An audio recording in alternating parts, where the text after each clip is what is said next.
చంద్రబాబు నాయుడు గారిని సూటిగా అడుగుతున్నాను. బ్రెయిన్ లేని చైల్డ్ లోకేష్ అన్న విషయం ఈ రాష్ట్రంలో అందరికీ తెలుసు. అలాంటి పప్పు గారి బ్రెయిన్ నుంచి తల్లికి వందనం వచ్చిందంటే ఎవరైనా నమ్ముతారా? 2019లోనే జగన్మోహన్ రెడ్డి గారి బ్రెయిన్ నుంచి వచ్చిన చైల్డ్ ఈ అమ్మఒడి.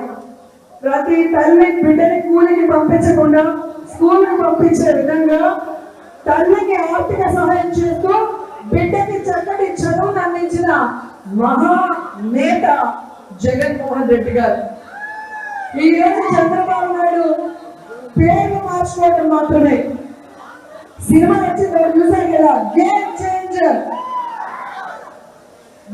చేంజర్ లాగా నేమ్ చేంజర్ అనే కార్యక్రమాన్ని పెడుతూ జగనన్న అమ్మఒడి ఇస్తే తల్లికి వందనం అని పేరు మారుస్తాడు తప్ప జగనన్న ఇచ్చిన 85 లక్షల మంది తల్లులు కూడా ఇది ఇవ్వలేదు.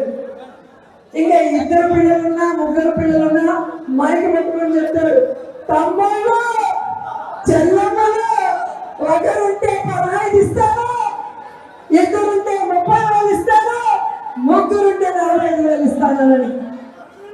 ఒక్క బిడ్డకి లెక్కే 85 లక్షల మంది తల్లులు. దాంట్లోనే 30 లక్షల మందికి కోత పెట్టావు. ఇంకా 2 పిల్లలకి 3 పిల్లలకి నువ్వు ఎప్పుడు ఇస్తావయ్యా అని అడుగుతున్నా.